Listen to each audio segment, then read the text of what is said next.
araw mga katits, ipakikita ko lang yung marker na direksyonal. Ibig sabihin yan dahil nasa gitna ng creek. Diyan na mismo may isang target dyan. Dahil ginawang pointer yan. May ibig sabihin pa yan na marami na maghagilap tayo sa east side dahil nasa west side yan. Yan. Ito may kasamang marker. Legit na legit yan. Yan. Klarong klaro. Yan. Ngayon mga katits, dahil yun, nasa gitna ng legit na legit yan. Klarong klaro sa camera. Yan. Patungo dyan. Diyan na mismo ang isang target. Yan. May coordinate marker pa yan. Oh. Yan. Klarong klaro sa camera. Yan. Dito may marker na mag-grab mo.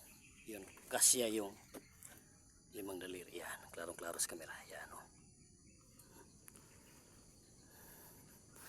Grab type. Diyan na dahil nakapix to na boulders na bato. Yan. Klarong klaro. Yan. Legit na legit yan. Yan. Klarong klaro sa camera. Yan. May coordinate marker to mga leads. Yan. So dyan na mismo ang iisang load nasa gitna ng creek. Ibig sabihin yan, tubig area. Ngayon, maghanap naman tayo sa east side. Yan, sa east side tayo maghanap ng coordinate marker o load. The rich history ito mga katiits. Malapit lang kampo noon ng mga Hapon dito sa dyan banda sa area na yan dahil nasa gubat to.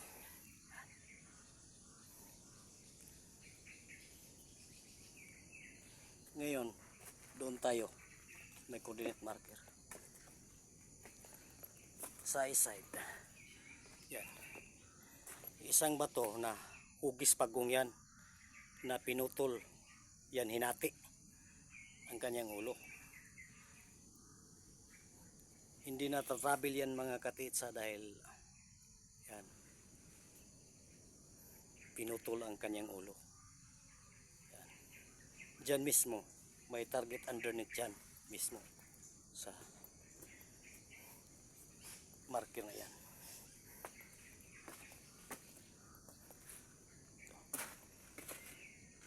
Yan.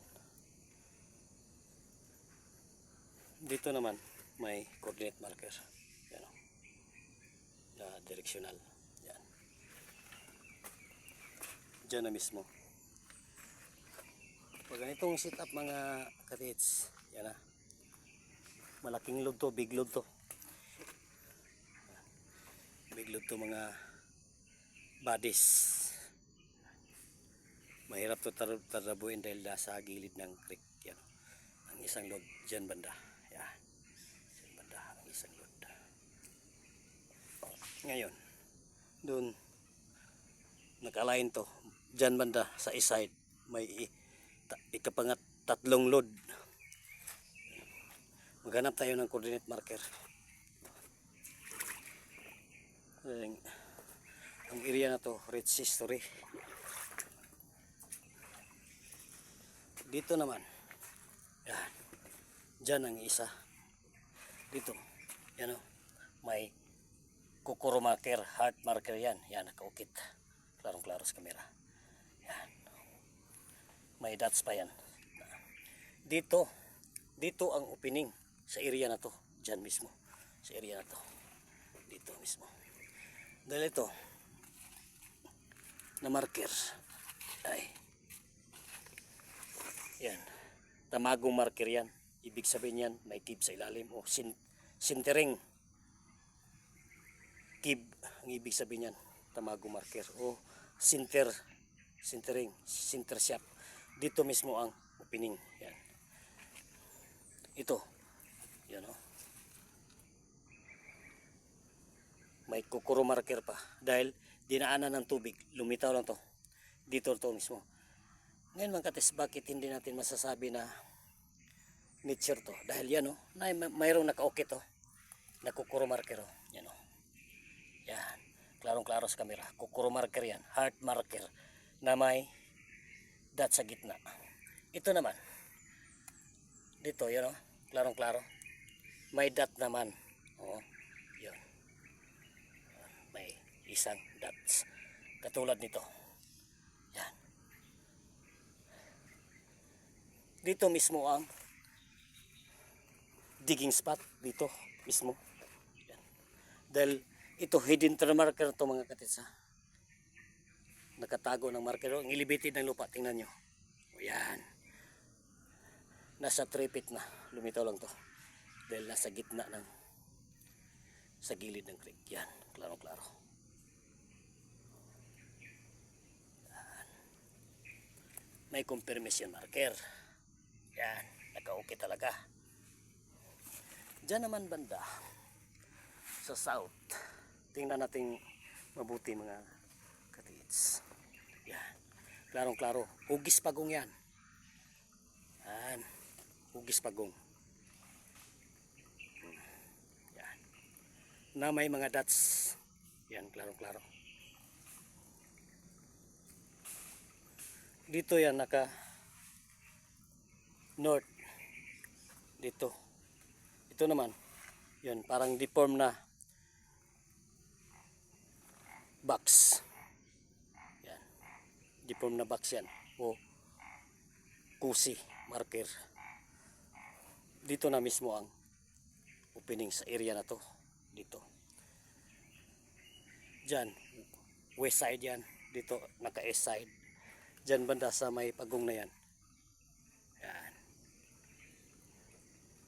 South positioning yan. Yung pagong. South positioning. Dito mismo. Dito na mga katiits. Dahil dito may nakaukit pa dito. Ang ibig sabihin nito. Yan. Na marker na yan. Under. Yan. Under ang ibig sabihin yan. Dito may tamago. Dito ang sintering. Dito naman may deform na box. Yan. Klaro-klaro. Na may dot pa. Yan. Klaro-klaro. Dito na mismo ang target underneath. Salamat sa mga subscribers, mga viewers sa Richard Gumala Wario YouTube channel. Sa hindi pa naka-subscribe, paki-subscribe mga buddies, mga katiits, parang updated kayo sa i-upload kong video. Dahil ginawan ko lang to ng video dahil binablog ko, ginawa ng content. May alam naman tayo kunti sa decoding. Kaya lang kalaki yung alam natin. Kunti lang. Salamat sa mga subscribers, mga viewers. Thank you for watching.